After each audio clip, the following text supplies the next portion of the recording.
부는 이런 이야기를 해요. 설교에는 두 종류의 설교가 있다. 하나는 눈에 보이는 설교가 있고 눈에 볼 수 없는 설교가 있다. 우리가 볼 수 없는 설교는 바로 구어체로 말로 하는 설교가 되겠고, 볼 수 있는 설교는 바로 성찬이다라고 이야기를 했어요. 오늘은 구어체 설교보다는 실체적인 성찬을 통하여 여러분들이 큰 은혜 받으실 수 있게 되기를 축원합니다. 초대 교회에 이루어진 성찬은 3부로 이루어지고 3부로 진행이 되었습니다. 초대교회 성찬 제1부는 주님께서 주시는 떡을 받는 겁니다. 떡을 받을 때 그냥 떡을 받아서 입으로 넣는 것이 아니라 먼저 이런 고백을 합니다. 이것은 내가 너희를 위하여 찢겨질 내 몸이니라 라는 말씀을 주님께로부터 듣고, 그리고 떡을 받는데 이 떡은 주님의 몸입니다 라고 하면서 그 떡을 받고 그 떡을 먹는 겁니다. 그렇게 이루어지는 것이 초대교회 성찬의 제1부였어요. 그리고 그 1부가 끝나게 되면 2부로 들어가는데, 초대교회 성찬의 제2부에는 정규적인 식사를 하게 됩니다. 자기가 집에서 정성껏 준비한 음식을 나눠 먹어요. 이때는 고기도 먹고 삼겹살도 먹고, 아닙니다. 삼겹살 안 먹습니다. 유대인들은 돼지고기를 안 먹어요. 고기도 먹고, 그리고 빵도 먹고, 그리고 야채도 마음껏 먹습니다. 즐거운 식사를 해요. 주님의 찢어진 그 살로 우리는 살았다, 살았으니 먹는 거다 해가지고 막 먹을 때 굉장히 신나게 먹습니다. 그리고 자기네들이 준비한 그 만찬을 다 먹고 난 뒤에는 3부로 들어가요. 3부로.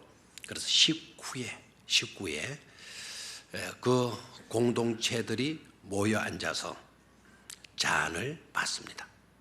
붉은 잔에 참여를 합니다.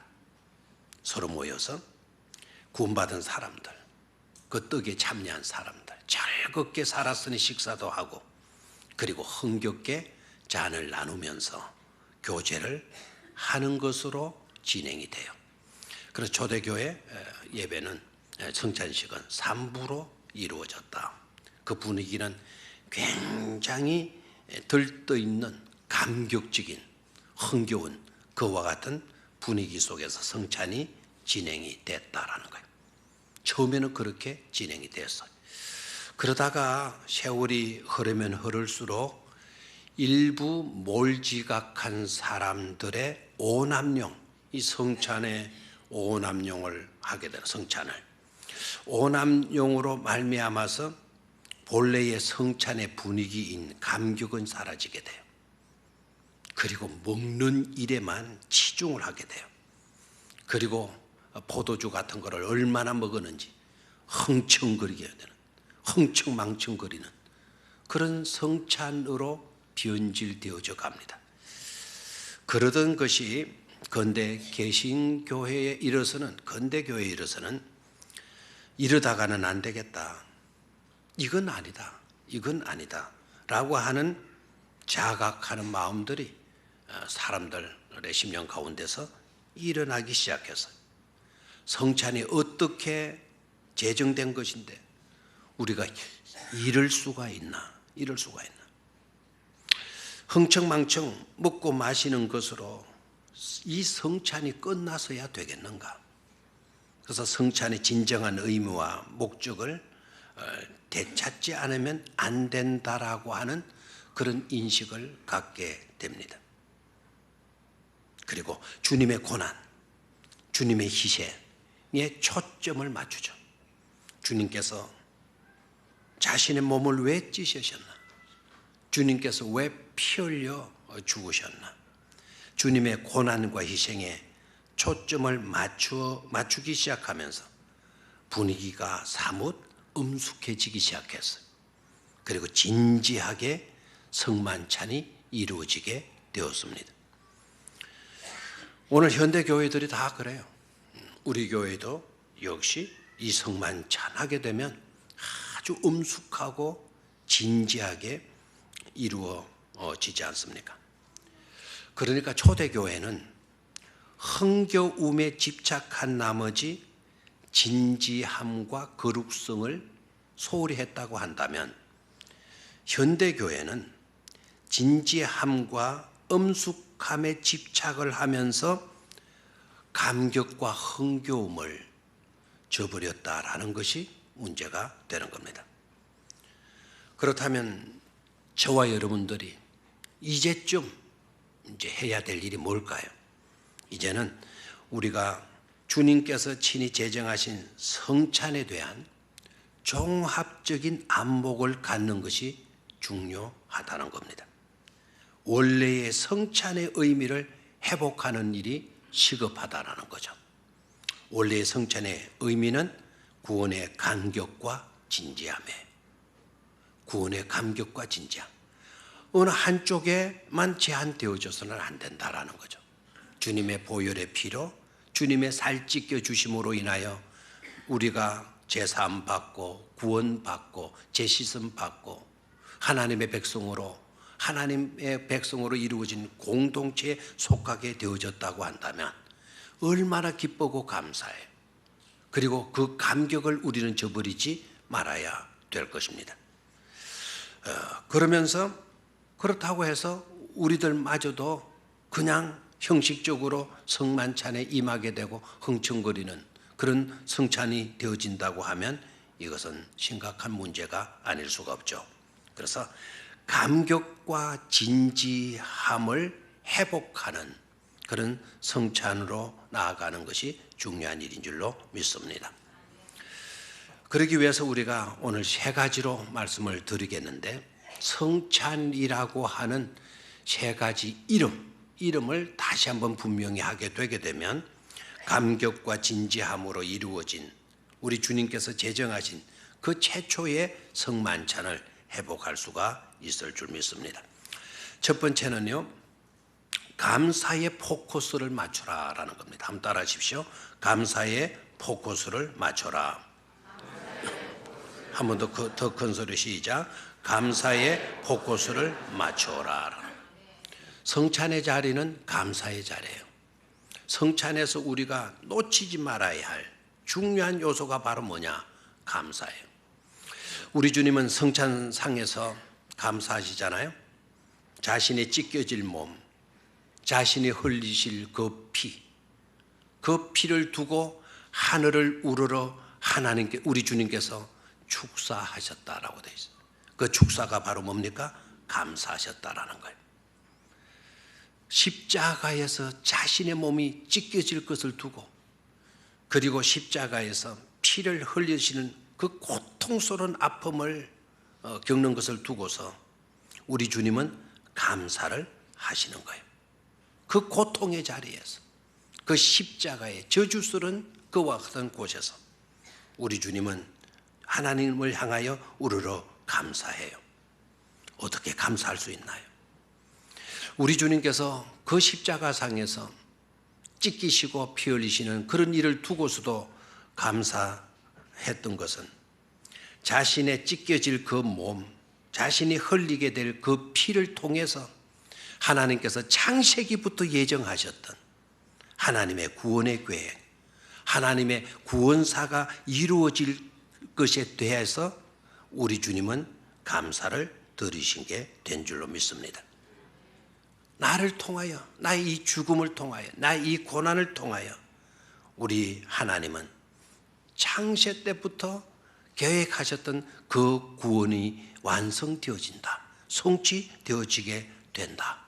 그러니 감사한 일이다. 그래서 하늘을 우러러 감사한 줄로 믿습니다. 사랑하는 성도 여러분, 여러분들도 누군가를 위하여 헌신하고 희생하는 일들이 있을 줄로 믿습니다. 참 고생스러운 삶을 살고 계실 수도 있을 줄 믿습니다. 바로 그러할 때에 그러한 일들 때문에 불만하거나 불평하는 여러분들이 되지 말고, 내가 누군가를 위하여 헌신하고 고생하고 어려움을 겪는 이것을 통해서 하나님의 구원사는 이루어지게 된다, 하나님의 뜻은 이루어지게 되어진다 하는 것을 깨닫고 감사할 수 있는 여러분들이 되시기를 축원합니다. 그리고 우리 주님께서는 그 떡과 그 잔을 누구에게 주셨나요? 바로 우리들에게 주셨잖아요. 나를 살리시는 떡을, 내 죄를 사하여 주시는 그 피를 우리에게 허락하여 주시지 않았습니까? 그런 떡을 받고 그런 잔을 받는 우리들, 그런 것을 받으면서도 마음에 감동도 없고 기쁨도 없고 감사도 없다고 한다면 이건 불행한 일이 아닐 수가 없는 줄로 믿습니다. 나를 위해서 찢겨지신 그 살을, 그리고 나를 위해서 흘리신 그 보혈의 피를 우리가 받게 되어지면서 한없는 감사함으로 주님 고맙습니다, 정말 심중에서 우러나는 눈물을 쏟아 부으면서까지도 우리는 감사해야 될 줄로 믿습니다. 그리고 그 독생자 예수를 우리에게 보내주신 하나님, 하나밖에 없는 아들이신데도 불구하고 그 아들을 우리에게 허락하여 주신 하나님께도 감사를 드릴 수 있어야 될 줄로 믿습니다. 이 세상 그 누가 그렇게 해 주시겠습니까? 그 한없으신 사랑에 한없는 감사로 감사할 수 있는 저와 여러분들이 되시기를 축원합니다. 두 번째로 성찬을 다른 말로는 Holy Communion이라고 해요. Holy Communion. 다시 말하면 연합이라는 거예요. 한번 따라하십시오. 연합에 포커스를 맞춰라. 진정한 성찬으로 우리가 임하려고 하게 되면 연합에 초점을 맞추지 않으면 안 된다라는 거예요. 이 communion이라는 단어는 두 가지 의미를 갖고 있어요. 하나는 연합이라고 하는 단어하고 하나는 교제라고 하는 의미를 갖고 있어요. 우리가 이 성찬에 참여하는 일로 주님과 연합되는 거예요. 주님의 살이, 주님의 피가 내 속으로 들어오는 거예요. 그래서 주님과 한 몸이 되는 연합을 이루게 되는 거죠. 그런데 성찬은 그와 같이 한 몸 속으로 주님의 생명이 내 속으로 들어와서 주님과 연합되어지는 것으로 끝나는 것이 아니에요. 내 속에서 우리 주님과의 그 아름다운 너무나도 귀한 영광스러운 연합이 이루어졌다고 한다면 그 주님과 친밀한 교제가 이루어져야 돼요. 코뮤니온이 이루어져야 된다 이거예요. 라포, 신뢰감 속에서 주님은 나를 믿고 나는 주님을 절대적으로 믿고 의지하는 관계성 속에서 아름다운 친교가 이루어져야 되는 것이 바로 성찬이 갖는 중요한 또 하나의 의미가 되어지는 거죠. 주님과의 연합, 그리고 주님과의 밀접한 친교, 교제, 그리고 더 나아가서는 주님과 우리만의 연합이 아니고 주님과 우리만의 친밀한 교제로 끝나는 것이 아니라 이 성찬에 참여하는 똑같은 우리의 이웃, 옆에 있는 분들, 주 예수 그리스도의 피로 한 가족이 되어져 있는 우리 이웃과도 연합이 이루어져야 되고 친밀한 교제가 이루어져야 된다라는 것이죠. 그래서 초대교회에서는 이 떡을 받고 난 뒤에 정규적인 식사로 들어가는 이유가 거기에 있는 거예요. 우리는 주님께로 말미암아 살게 된 존재들이다. 우리는 한 가족이다. 그리고는 자신들이 정성껏 준비한 만찬을 나눠 먹기를 시작하는 거예요. 그것을 이름하여서 예찬식을 갖게 되는 거예요. 여기서 베풀어지는 것은 성찬, 그 다음에 자신들이 준비해 가지고 와서 한 가족의 의식을 가지고 그 친교를 나누고 교제를 나누는 그거를 가리켜서 애찬식이라 그래요. 아가페 밀이라고 그래요. Love feast라 그래요. 그래서 그것을 나누면서 우리는 한 형제다, 한 가족이다. 잘난 사람이건 못난 사람이 있는 자건 없는 자건 배운 자건 못 배운 자건 근세 있는 자건 근세가 없는 자이건 우리 모두는 다 형제다. 그래서 사랑의 친밀한 교제의 시간을 갖게 되어지는 거죠. 그런데 그런 애찬식이 나중에 어떻게 된다 그랬어요? 변질되어져 가요. 어떻게 변질되어져 가는 거 아닐까? 있는 자는 좋은 것을 푸짐하게 맛있는 것을 준비해 와요. 그러면 여러분도 어느 자리에 앉겠어요? 맛있는 막 풍성한 넉넉한 데 가서 모이지 않겠어요? 그러니까 맛있는 것을 준비하고 많이 준비하니까 그런 사람들끼리 모이는 거예요. 다시 말하면 수준이 있는 사람들끼리 모이는 거예요. 그렇지 못한 사람들은 소외를 당하는 거예요.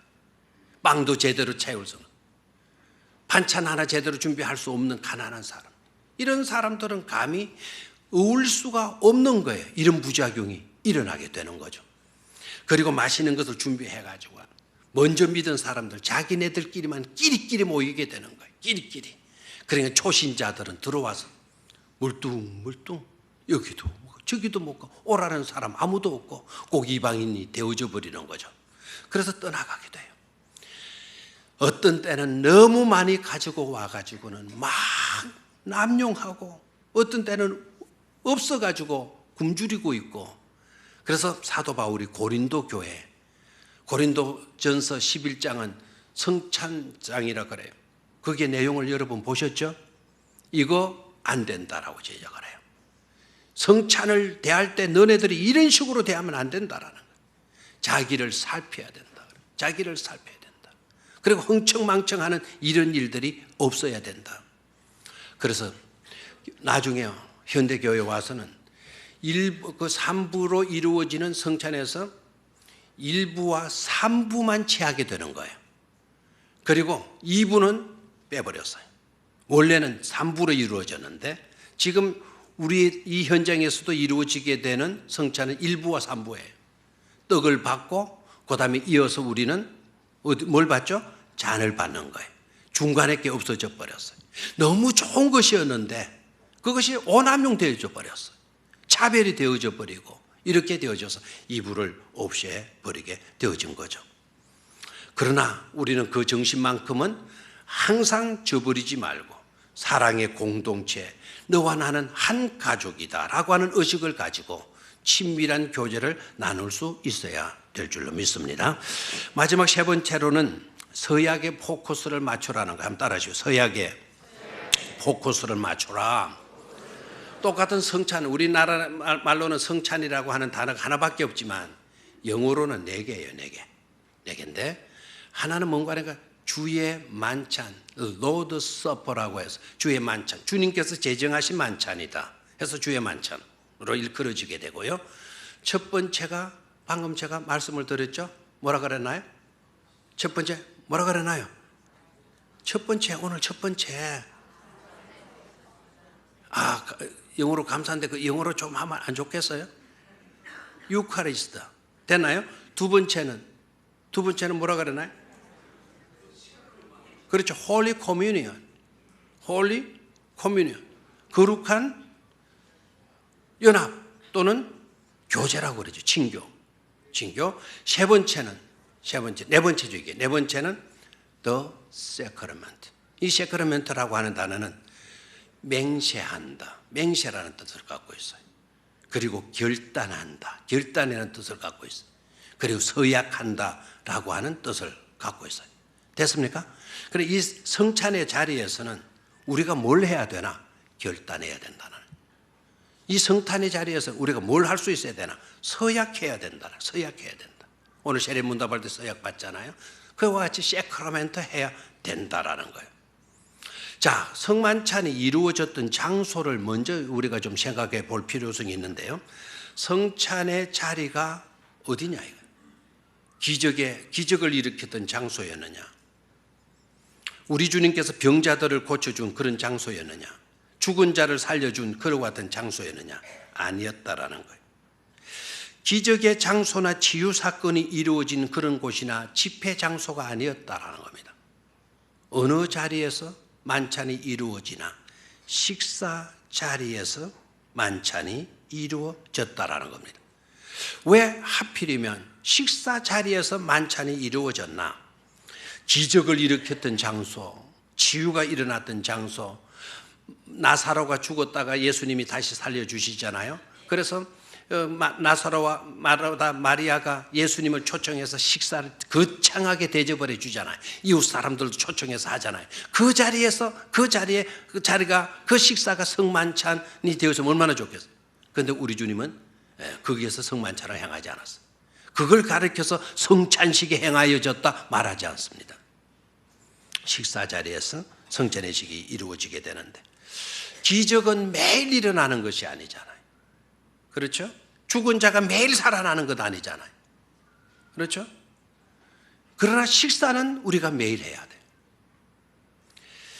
주님의 죽으심과 주님의 그 사랑하심과 주님의 부활하심은 혹 가다가 떠올리는 사건이 아니다라는 거죠. 일상의 삶에서 우리가 식사를 거르지 않듯이 매일매일의 삶에서 식사를 하듯이 주님의 사랑과 주님의 죽으심과 주님의 부활하심은 우리의 일상적인 삶에서 언제나 기억되고 재현되어져야 된다라고 하는 그런 의미를 갖는 것이죠. 아멘입니까? 그래서 오늘 이 시간만 성찬식을 하고 또 가을에 가서 한번 하는 그런 성찬식이 아니라는 거예요. 매 순간마다 주님의 죽으심, 주님의 부활하심, 주님의 재용서하심, 나를 위하여 피 흘려주신 그 엄청난 사랑, 그런 것을 되새기며 살라라고 하는 그런 서약적 의미가 있는 것이죠. 그리고 이 세크라멘트라고 하는 이 단어는 원래 기독교적인 용어가 아니었다 그래요. 이 용어는 로마 사람들의 세계 속에서 사용되어지던 용어였다는 겁니다. 로마 사람들이 언제 이 세크라멘트라고 하는 단어를 사용하는가? 황제 앞에서 충성을 맹세할 때, 국가 앞에서 오른손을 들고 나는 이 나라를 위해서 죽으리라, 막 국가 앞에서 맹세를 서약할 때 세크라멘트 의식을 갖는다는 거예요. 그런 단어가 어떻게 교회 안에 들어왔는가, 그런 단어가 어떻게 성찬을 가리키는 단어가 될 수 있었는가 하는 거예요. 여기도 중요한 의미가 있죠. 우리에게 있어서 만왕의 왕은 하나님밖에 없는 줄로 믿습니다. 만왕의 왕이신 하나님께, 그리고 우리의 죄를 용서해 주시고 우리의 죄값을 몸소 다 감당해 주신 예수님께 세례받은 자들은 충성을 다할 것을 서약하고 맹세해야 되기 때문에 세크라멘트라고 하는 단어를 취하게 된 줄로 믿습니다. 성부 성자의 사랑에 의한 재용서와 구원의 감격을 잃지 않게 되기를 축원합니다. 주님의 죽으심과 부활을 증거하는 일에 충성을 다짐할 수 있는 우리 온 성도님들이 되시기를 축원합니다. 성도의 연합과 한 가족 한 공동체로서의 아름다운 교제를 회복하고 지켜갈 수 있는 일에 우리 모두는 손을 들고 서약하고 다짐할 수 있어야 될 줄로 믿습니다. 그런 은혜가 우리 모두에게 함께하기를 주의 이름으로 축원합니다. 하나님 아버지,